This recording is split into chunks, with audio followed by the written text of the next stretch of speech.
আমার বাবা মার ডিভোর্স হয়ে গেছে। আমি আম্মুর সাথে ঢাকা থাকি আর আমার বাবা থাকেন কানাডায়।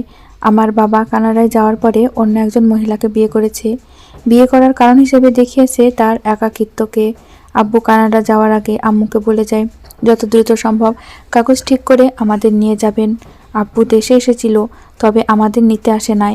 আব্বু এসেছিল আম্মুকে ডিভোর্স দিতে। আম্মু একটা এনজিওতে চাকরি করে মোটামুটি বেতন। আম্মু খুবই আত্মসম্মান বোধ সম্পন্ন মানুষ। আব্বুর ডিভোর্সের বিষয়টা বেশিরভাগ মানুষ জানতে পেরেছে আমার নানু বাড়ির মানুষের কাছ থেকে। আম্মু এই বিষয়টা নিয়ে কারোর সাথে কথা বলে নাই। নানু আর মামা খুবই রাগারাগি করেছিল আমাদের বাসায় এসে, আর আম্মুকে বলেছিল শফিকের এই সিদ্ধান্ত আমাদের কেন জানাস নাই? আমাদের জানালে শফিক কোনোভাবেই পারত না তোকে ডিভোর্স দিতে। কত বড় সাহস! মেয়ে আছে, সংসার আছে, আর সে কিনা কোনো এক খারাপ মহিলার পাল্লায় পড়ে তাকে ছেড়ে দেয়। ওকে বুঝতে হতো, আর ভালো কথায় না বুঝলে এমন ব্যবস্থা করতাম দেশ থেকে বের হতে পারতো না। আর তোর শাশুড়ি কি বলে তার এত গুণের ছেলের বিষয়ে? এসব কথার মাঝে এখানে আম্মু মামাকে থামিয়ে দিয়ে নানুকে এক কথায় বলে দেয়, মা, তোমাদের শফিকের কথা বলে কোনো লাভ হতো না। তোমরা কেউ কিছু করতে পারতে না, কারণ শফিক অন্য একজনের সাথে ওকে জড়িয়ে ফেলেছে। আর সেখানে আমি কেন ওর সাথে জোর করে থাকবো? আমি কি ওর করুণার পাত্র হয়ে ওর সাথে থাকবো? আর একটা মানুষ আমার সাথে থাকতে চায় না, তখন তার সাথে থাকতে চাওয়ার মতো অপমানে লজ্জায় আর কি হতে পারে? আর আমি অথর্ব কেউ না, আমি আমার জীবনে একা চলতে পারবো। তখন নানু আম্মুকে আরও বেশি করে বকা দিয়ে চলে যায়, আর যাওয়ার সময় বলে যায়, এত বেশি বুঝ বলেই তোমার জীবনটা এমন হলো।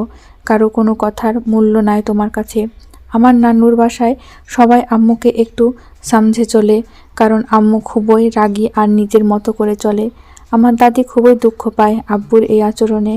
দাদি আমাদের সাথে থাকতো। আব্বু আম্মুর ডিভোর্সের পরে দাদি গ্রামের বাড়িতে চলে যায়। যাওয়ার আগে আম্মুকে বলে যায়, মা জলি, মানুষের সাথে মানুষের বিভিন্ন ধরনের সম্পর্ক হয়। আমরা পাশের বাসার মানুষকে খালা বলি, মামা বলি কেন? কারণ আমরা তাদের সাথে একটা সামাজিক সম্পর্ক তৈরি করি। সবাই রক্তের সম্পর্কের হয় না। আমরা তারপরেও তাদের জন্য মায়া অনুভব করি। আমরা তাদের ভালো মন্দে কষ্ট পাই। মা, তোমার সাথে আমার ছেলে যে অন্যায় করেছে তার কোনো প্রতিকার আমার হাতে নাই। ছেলে মেয়ে বড় হলে তাদের নিজের জগৎ হয়, তখন তারা তাদের মতো করে চলে। সেখানে মা বাবার কিছু করার থাকে না। শোন মা, শফিকের বউ হিসাবে আমি তোমার মা হয়েছিলাম। আজ যদি শফিক আর তোমার মধ্যে ডিভোর্স না হয়ে শফিক মরে যেত, তবে কি হতো? আমি তোমার শাশুড়ি মাই থাকতাম। আর আজ শফিক বেঁচে থাকার পরেও আমি তোমার কেউ না। শোনো মা, কোনো সম্পর্ক শুধু কাগজ দিয়ে হয় না, হয় মন দিয়ে। তোমার আর আমার সম্পর্ক হলো মা আর মেয়ের। আমাদের সম্পর্ক সারা জীবনে ধরে থাকবে। তুমি, আমি আর টুনটুনি, আমরা এক আত্মা। তুমি আমার মা। তখন আম্মু আমার দাদিকে বলে, আম্মা, আপনি ইচ্ছে করলে আমার সাথে থাকতে পারেন। দাদি আম্মুর মাথায় হাত বুলিয়ে দিয়ে বলে, না জলি, আমি এখানে থাকলে কিছু জটিলতার সৃষ্টি হবে। মানুষ 10 কথা বলবে। আর শফিক আমার ছেলে, সে আমার সাথে যোগাযোগ করবে, আর আমার মাধ্যমে টুনটুনের সাথে যোগাযোগ করবে। এগুলো তোমার চোখের সামনে হবে, তখন তোমার ভালো লাগবে না। আর ছেলের অন্যায়ের জন্য এই সাজাটা আমার প্রাপ্য ছিল। আমি এখানে থাকলে শফিক নিজে তার নতুন সংসার নিয়ে বিজি থাকবে। সেই সাথে মা আর মেয়ের দায়িত্ব তোমার কাঁধে দিয়ে নিশ্চিন্তে থাকবে। আমি তোমার জায়গায় থাকলে শফিককে বলতাম তার মেয়ে সে তার কাছে নিয়ে যেতে, তারপর আনন্দে কাটাক জীবন। বাচ্চার দায়িত্ব বাবা দুজনের। পরের দিন দাদি গ্রামের বাড়ি চলে যায়। দাদিকে আমি আর আম্মু ট্রেনে তুলে দিতে যাই। দাদি চলে যায় গ্রামের বাড়িতে। আমার দাদিও আম্মুর মতো শক্ত মনের মানুষ। দাদি গ্রামের বাড়ি চলে যাওয়ার 1 মাস পরের কথা। একদিন রাতে আব্বু আম্মুকে কল দেয়, আমার সাথে কথা বলার জন্য না। আমার সাথে প্রতি সপ্তাহে 2 দিন আব্বুর সাথে কথা হয়। আব্বুর কল আসলে আমাকে মোবাইল দিয়ে দূরে সরে যায়, আর কখনো জানতে চায় না আব্বুর সাথে আমার কি কথা হয়েছে তা। আব্বু সবসময়ই কথার একটা পর্যায়ে এসে জানতে চায়, টুনটুন, তোমার আম্মু কেমন আছে? ঠিক তখনই আমার রাগ হয়। আমি বলি ভালো, আর রাখি বলে কল কেটে দিই। আব্বুর কল থেকে আম্মু আমাকে ডেকে দেয়। আমি রিসিভ করার সাথে সাথে আব্বু আমাকে বলে, টুনটুন, তোমার আম্মুকে মোবাইলটা দাও তো মা। আমি নিজে থেকে বলি, আম্মু তোমার সাথে কথা বলবে না। তখন আব্বু নরম গলায় বলে, টুনটুন, জলিকে ফোনটা দাও। আমি আম্মুর কাছে মোবাইলটা নিয়ে যাই আর বলি, আব্বু তোমাকে চাইছে। আম্মু একটা কথা না বলে মোবাইলটা নিয়ে আব্বুকে বলে, শফিক, জলি বলছি। আমি একটু দূরে দাঁড়িয়েছিলাম। আব্বুর কথা আম্মু শুধু শুনছিল, কিছু বলছিল না। একবার শুধু বলেছিল, হুঁ আমি শুনেছি। শেষ কথাটা আম্মু বলে, ঠিক আছে আমি আম্মাকে কল দিয়ে বলবো, বলেই কলটা কেটে দেয়। আমি রেগে আম্মুর কাছে জানতে চাই, আম্মু তুমি কেন আব্বুর সাথে কথা বললে? আম্মু হেসে বলে, টুনটুন শোনো, তোমার আব্বুর সাথে আমার রাগ, অভিমান বা অন্য কোনো ধরনের আবেগের সম্পর্ক নাই। আমি কল রিসিভ না করলে তোমার বাবার মনে হতো আমি এখনও তার জন্য কষ্ট পাই। টুনটুন, তোমার বাবা আমার জীবনে আর কোথাও নাই। আমি দৌড়ে আমার রুমে চলে আসি। আমি অনেকক্ষণ কান্না করি। আমি মনে মনে ভাবতাম আমার আব্বু এসে একদিন আমার আম্মুর কাছে মাপ চাইবে, তারপর আম্মু আব্বুকে অনেক বকা দেবে, তারপর আবার আমরা একসাথে থাকবো। আজ আমি আবারও বুঝতে পারছি আমার আব্বু আছে, আম্মু আছে, কিন্তু আমরা আর কখনো এক পরিবার হব না।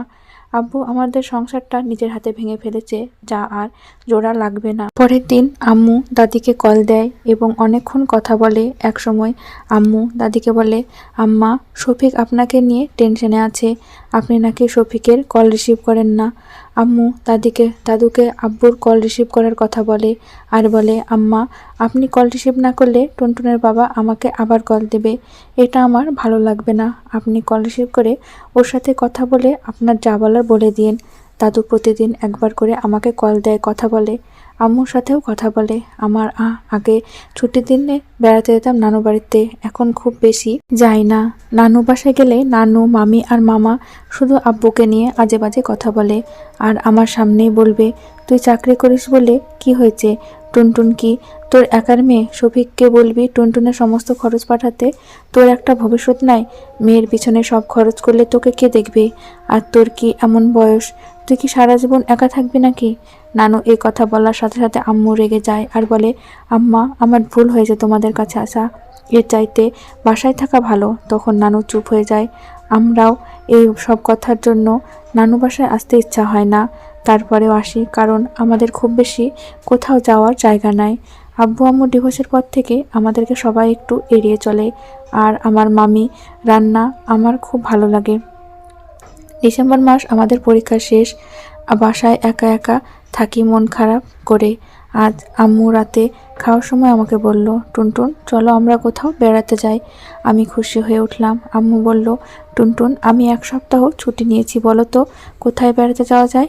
আমি আর আম্মুকে একসাথে বসে প্ল্যান করছি কোথায় যাওয়া যায়। চিটাগং, কক্সবাজার, সিলেট, সাজেক। আম্মু হঠাৎ করে আমাকে বলল, টুনটুন তোমার দাদু বাড়ি গেলে কেমন হয়? আমি আম্মুর কথায় অবাক। আমি খুশিতে লাফিয়ে উঠলাম। আমি আম্মুর গলা জড়িয়ে ধরে শুধু বললাম, আম্মু তুমি অনেক অনেক ভালো। পরের দিন আমি আর আম্মু দাদির জন্য আর আমার জন্য শপিং করলাম। তারপরের দিন আমরা দাদু বাড়ি রওনা হলাম। আমরা কিন্তু কেউ দাদিকে জানাই নাই দাদু বাড়িতে যাওয়ার কথা। আমি আর আম্মু যখন দাদু বাড়ির গেটে রিক্সা থেকে নামছি, তখন আমাদের এক গ্রামের চাচু আমাদের দেখতে পায়। চাচু এসে আম্মার ব্যাগ রিক্সা থেকে নামিয়ে গেটে ধুমধাম ধাক্কা দিতে লাগলো আর দাদিকে ডাকতে লাগলো আর বাইরে থেকে বলতে লাগলো, চাচি গেট খোলো তাড়াতাড়ি। আম্মা আর আমি চাচুর পিছনে দাঁড়িয়ে আছি। দাদি গেট খুলে চাচুকে কিছু বলতে গিয়েও আমাদের দেখলো। দাদি শুধু আমার দিকে হাত বাড়িয়ে দিল আর বলল, টুনটুন। আমি দৌড়ে গিয়ে দাদিকে জড়িয়ে ধরলাম। আমার মনে হচ্ছে দাদু কাঁপছে, এখনই পড়ে যাবে। আমার দাদি খুবই শক্ত মনের মানুষ। আজ সেই দাদিও একটু পরপর চোখ মুছছে আর বলছে, জলিমা তুমি আমার মেয়ে না, তুমি আসলে আমার মা। একমাত্র মাই বুঝতে পারে সন্তানকে চায়। আজ তুমি আমার সব কষ্ট দূর করে দিলে। আমার জীবনে আর কোনো কষ্ট নাই। আমার মা আমাকে ত্যাগ করে নাই।